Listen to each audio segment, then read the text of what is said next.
Hey, hi. I'm Mona. This is Sacred Geometry Universe Video Journal Diary for February 28th, 2024.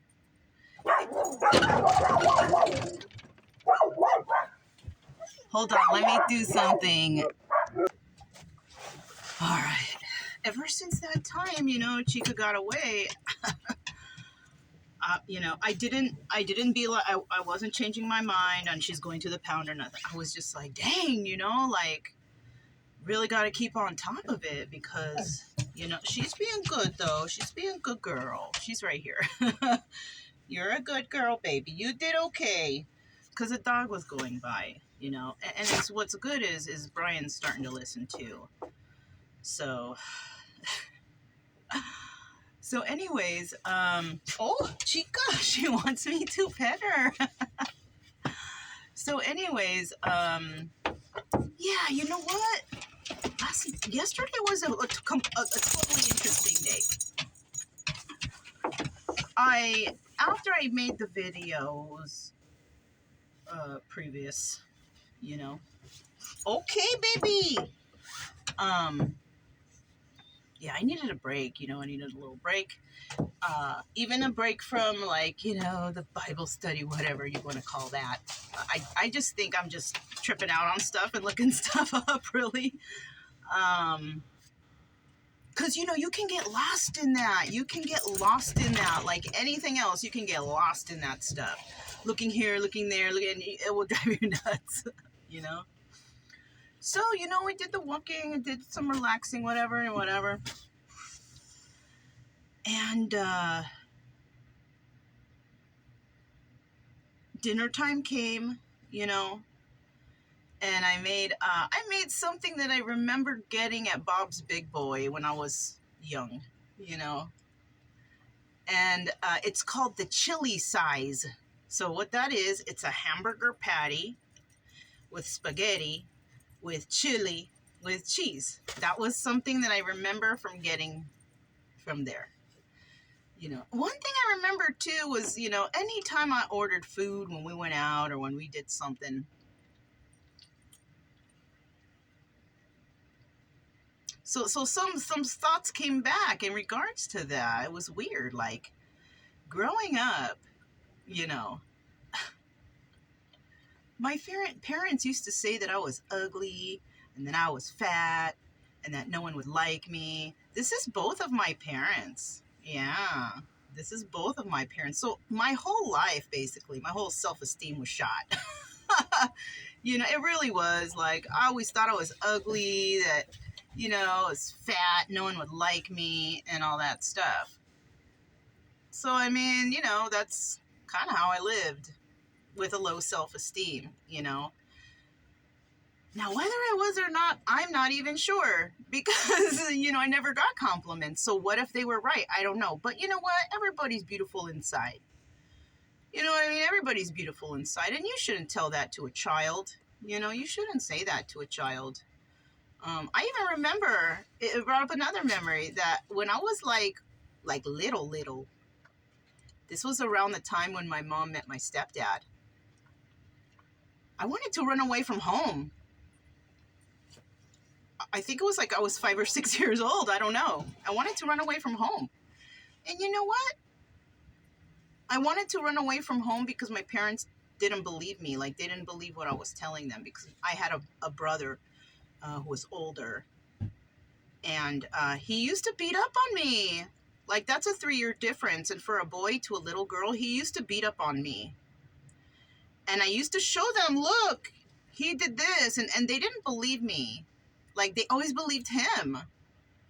Even my stepdad, though, like, he was different, though. He kind of kept his mouth shut because I'm not his child and he didn't want to, like that.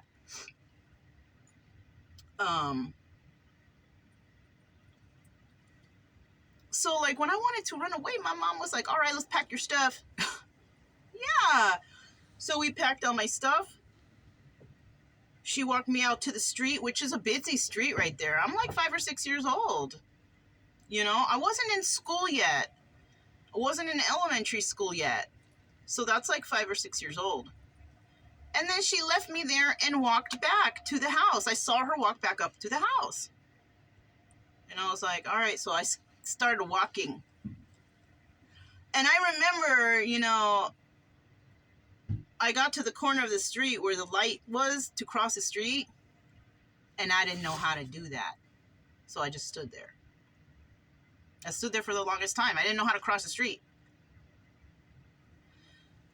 And I was just standing there and looking and looking and looking and looking. And not even people were stopping to see a little kid out there with their luggage or anything. Like, nobody was even stopping for me. Like, and I was like, what am I going to do? And after so much time, she come back around and she said, what happened? I said, I don't know how to cross the street.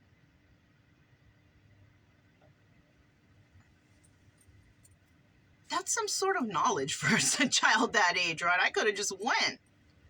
But I had common knowledge like, ooh, you don't know how to do this.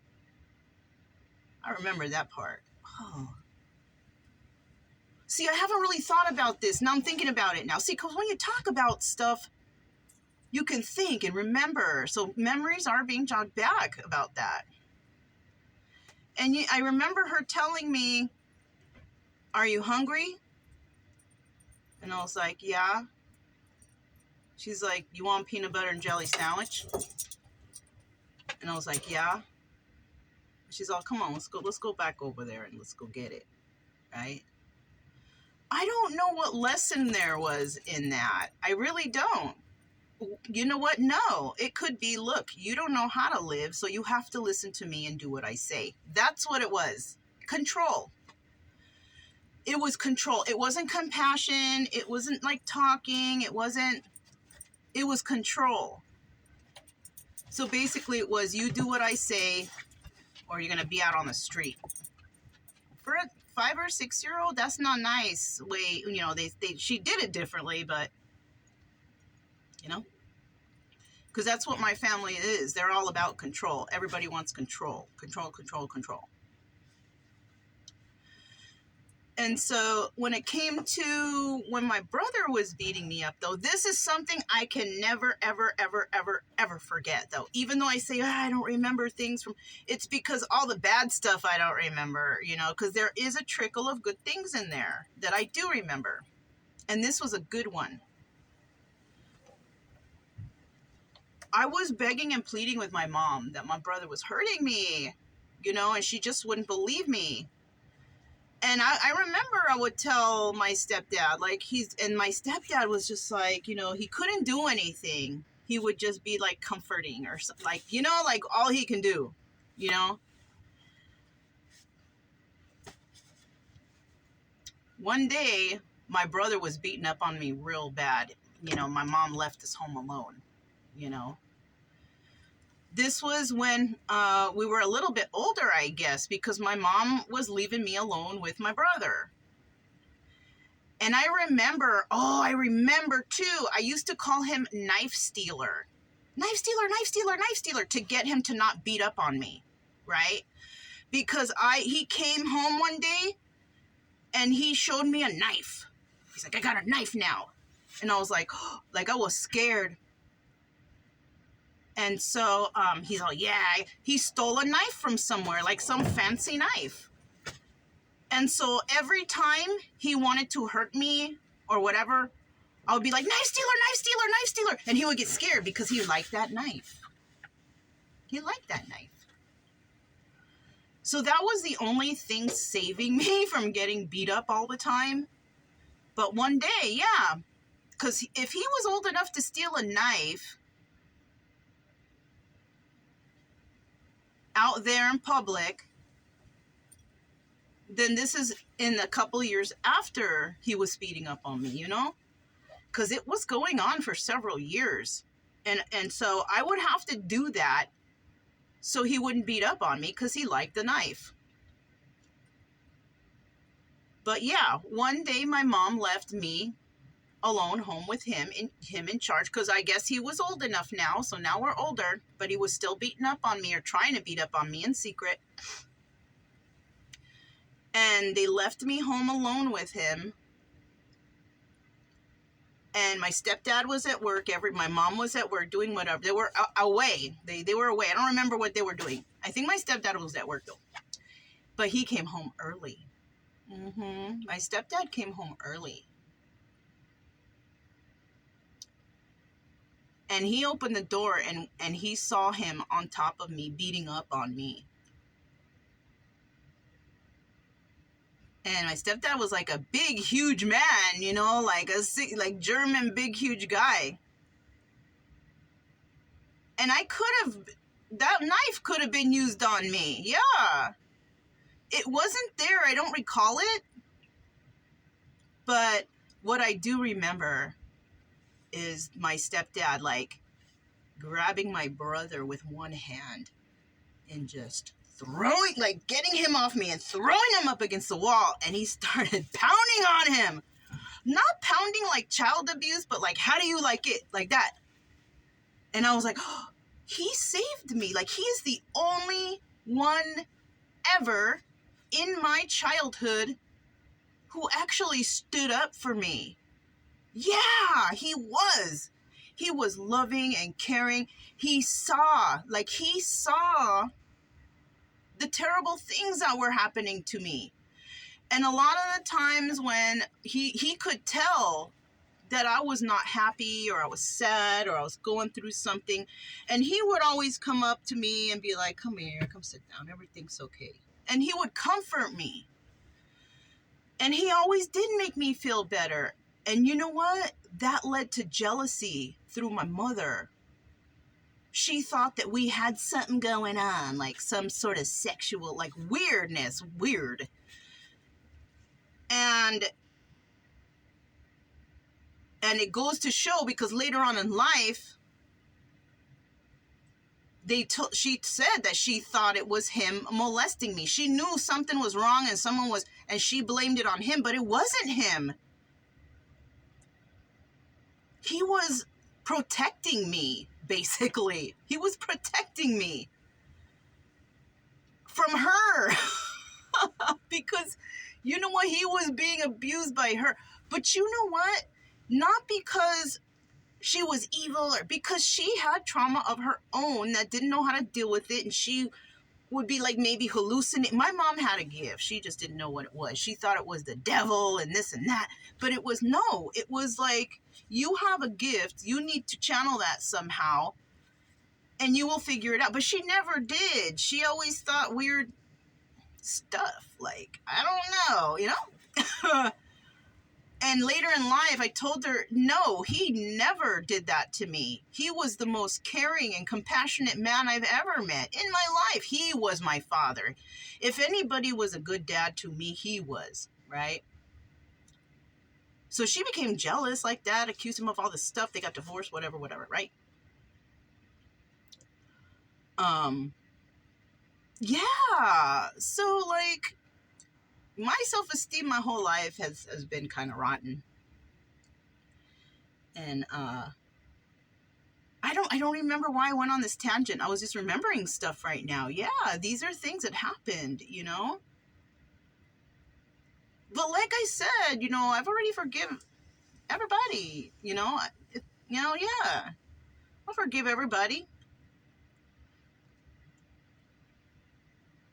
My brother, that's another thing. Later on in life, I don't know what happened.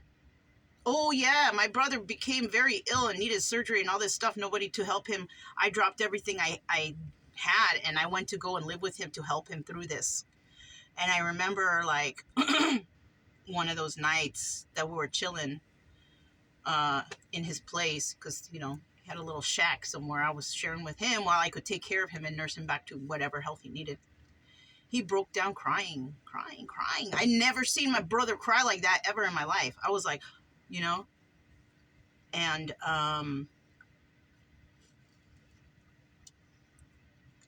he was like, he started crying and he's like, I'm so sorry. And I looked at him and I was like, no, it's okay, Larry. I'll help you. I'll take care of you. Don't worry about it. You know, I'm here for you. You know, family's supposed to take care of each other, right? And he was crying. He's crying. He said, thank you, you know. He's all, but that's not what I'm talking about. And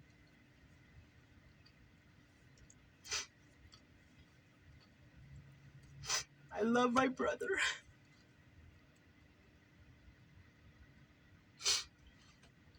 He said that he was sorry for hurting me when we were young.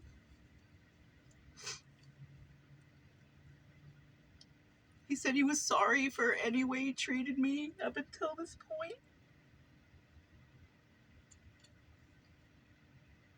And we were both there crying like freaking babies. And I was like, don't worry, it's okay. Don't worry. I love you, don't worry.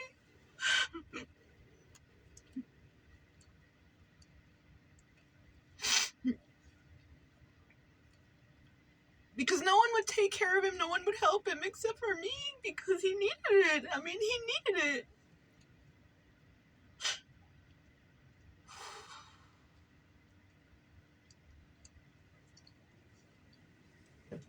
Anyways.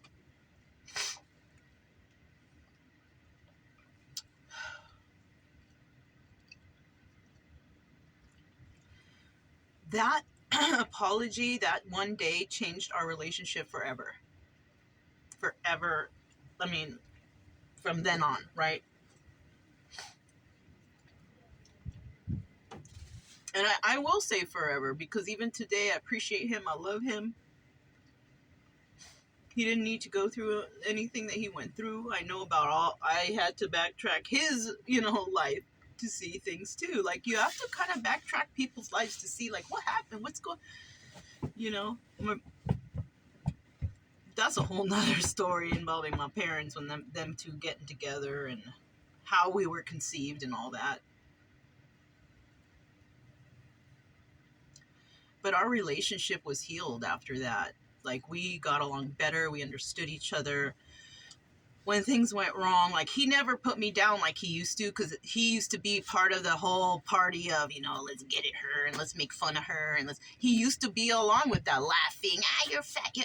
Never again did he ever put me down. Never again did he ever say poor things to me. And he knew also that, that he had someone on his side at all times. And he cherished that. He appreciated that. And not that I know that he found God or anything like that. I don't know. I think he did somehow, some way. I'm not sure. Because he was always somebody that was like heavy metal and the devil and 666 and all this stuff. He used to do that, But that was in those days, the heavy metal days, the 80s, 70s, 80s. So, I remember that. Oh, I just saw 1818. That's 99 reduced down. If anybody cares, you can look it up. And so, yeah, those things, they happened. And, so anyways, I'm just going to quickly tell you, like, I'll try to anyways. So after, yesterday was going on, like, the chili size. That's right. I made me the chili size, right?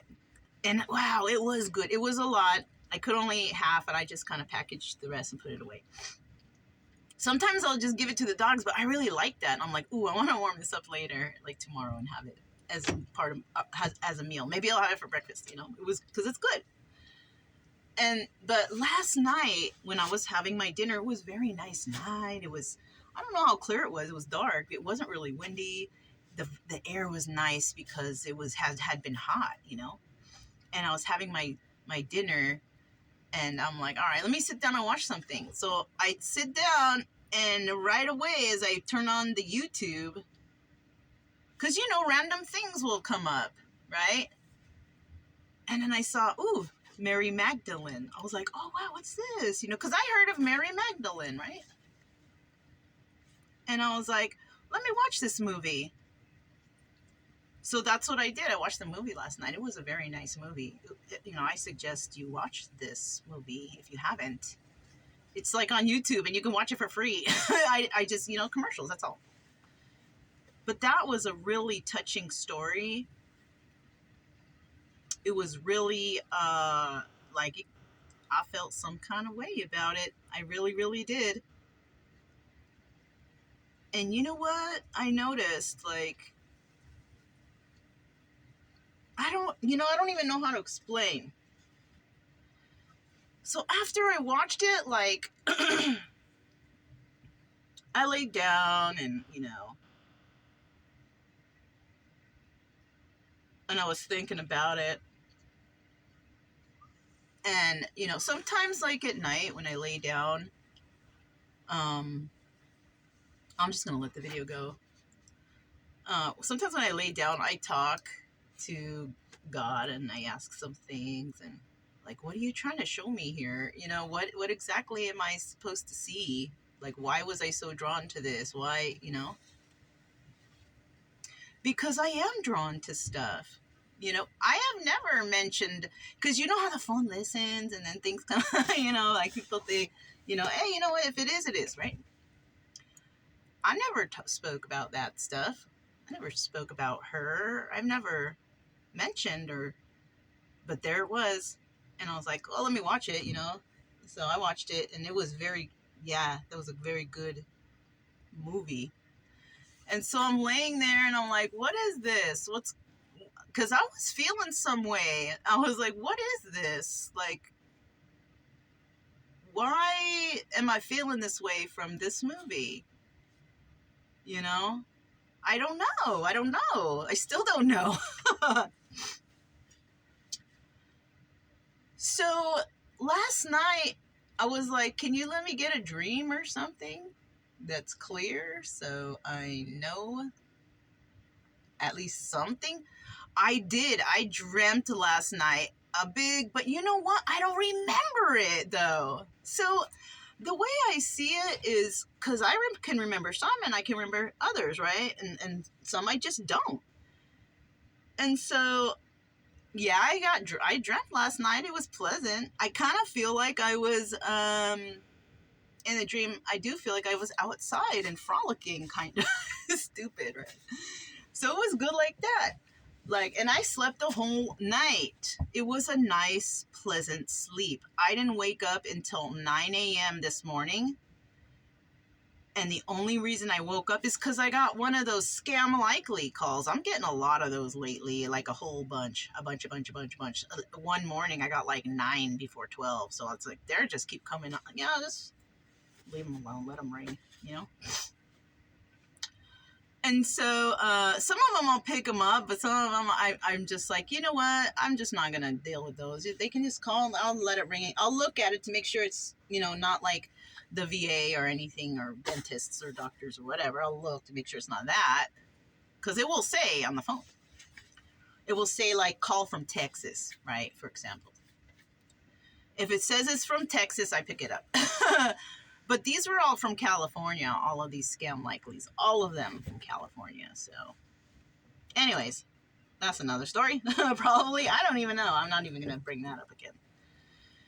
And so, I woke up at 9 o'clock in the morning by that, my alarm has a sound. And I was like, do I have my alarm? Or my phone has I was like, is the alarm on? And I look, no, it's a scam likely. But I needed to get up at that time anyways because I needed to take a pill. Yeah, so I was like, whoo. So I got me the coffee and take the pill already. So in regards to that, like, because just right before I, turned this on, I made me some coffee and I'm like, what's going on YouTube? And, I was scrolling through and I saw, like, because I mentioned that Linda, like, tarot chick, I didn't watch the video. I just saw the title. And it triggered something. Something about having mercy, right? On there. And I was like, mercy? That word was just like highlighted. Even though it wasn't, it was in my mind, right? And I was like, mercy. And then I thought about the movie. That movie is about mercy and forgiveness.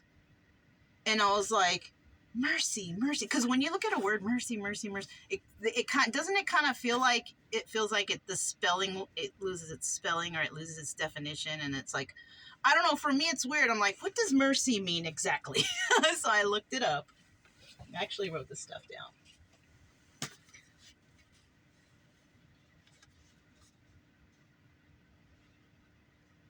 Mercy.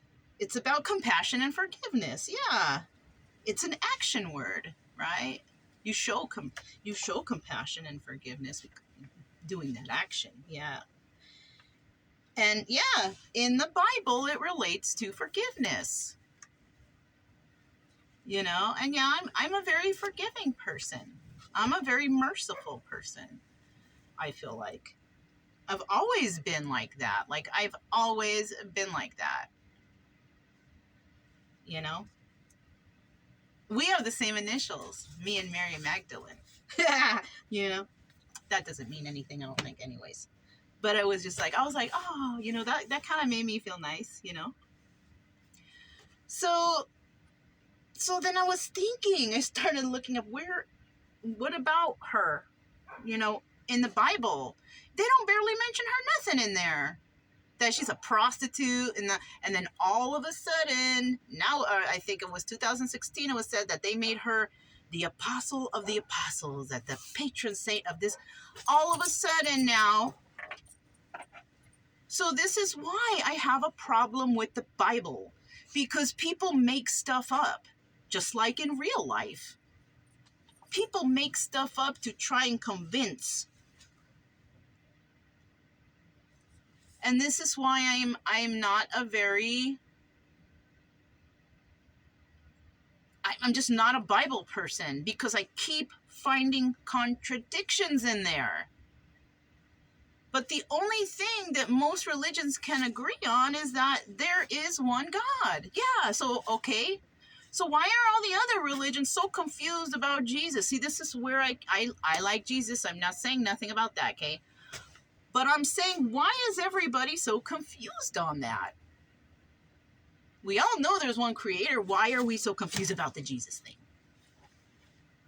And I was thinking, and yeah, I know why. People are in denial.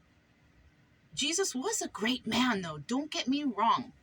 Like, I honestly believe, yeah, he was a very special person. But the way they're putting it and the way they're kind of making him a fearful person, be fearful of him because he, and you must, that's not, that doesn't sound very holy or godly or anything at all. One thing I did get from the movie that I did write down, because I brought the book out just in case something comes up and I want to look it up, you know. In that movie, you know what I say?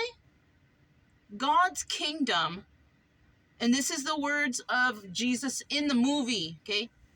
I didn't look it up in the Bible. Maybe I should, okay? God's kingdom cannot be bought or sold. This is true. And I brought this up in the past. Does anyone ever remember Jesus selling t-shirts or mugs or anything to support him? No. Did Jesus have to ask for money to make a big synagogue and church? No. He didn't. He did everything for free. He did everything from the goodness of his heart. He showed people that you don't need to give money. You don't need to do this. You don't need to do that to worship God. You don't. And that's just it. So that's something for people to think about. So anyways, I couldn't find too much stuff on Mary Magdalene in there. So I went online. I found out there's a Barnes & Noble's maybe 20, 30 minutes away from here. And there are books about it. So I'm just going to go there and I'm going to grab a book about Mary Magdalene. I'm going to kind of see which ones they have, look through it. And I'm going to buy the book and I want to see. I want to see what's going on. Just for my own personal, you know. because no one even really knows. You know what I mean? No one even really knows. But just for my own personal study, I'm gonna, because she sounds like a fantastic person too. Like, wow, you know? People will lie about other people, and the lies can be so horrendous, and they will lie so harshly and so badly, even on good people. People who mean well, people who want good for others. Because there's not just, evil people out there. I mean, these people are traumatized. Like, they don't want to heal. They don't want to see the truth. They don't want to face reality. They don't want to have a belief system. It's so sad. But all you can do is step away from those people, though. Just separate yourself. Don't think that you can help anybody. Help yourself first. If somebody wants your help, they will come to you. Now, if somebody has deceived you in the past, like my mother always said, she was putting me through such stuff because it was called tough love. Yeah, it was tough. Basically kicking me out, leaving me on my own, just fend for myself. Both my parents were like that. My dad just treated me like a slave when I was living there, just straight up. But yeah, I'm gonna go. I just saw 3113 also. I'm just gonna go into it's a windy, crazy day. It's cold out there. Might as well go for a ride. We haven't really been in town or doing anything or anywhere except just go to the store, come back. So, why not go into town? I want to go to the Barnes and Nobles over there. I'm not going to make a whole bunch of purchases because I'm not trying to be wasteful. I've decided not to buy anything more than what I need because I have enough things. I have things I can do, arts and crafts, whatever. I don't need to buy little things. I was wasting my money a lot before. So I haven't been doing that. So I'm going to find the best one I can find, the one that seems to be, written to where it's basic. I don't want to read anything that's all too confusing and I got to use dictionaries and look this up and look that. I just want to look for the basic one. Maybe I will, maybe I'll buy a little pocket dictionary too, because, sometimes like I said, when I'm out in the wilderness, I don't get data. And like, what if I am reading something out there and I cannot look up a word? So I'm going to do that too. I'm going to buy a little pocket dictionary and I'm going to buy the Mary Magdalene book, the best one I can find, because there's a lot of them out there. The one that I feel is good reading for me, right? So that's what we're going to do. And that's what we got going on. Look. Another thing is, for some reason, on this phone, all the videos are uploading fine right here all of a sudden. Like, it wasn't before. It wasn't working. It wasn't like, I don't know. But in the past couple days, like the days that I've been away from the social media, the uploading for this particular phone is doing great. Yeah, it's doing great. But I don't know if it's with this other phone because I just, make some readings, but I'll only put down one a day. Sometimes I'll forget and then I'll have an extra, So I don't know what that phone is doing, but those readings can be long. So,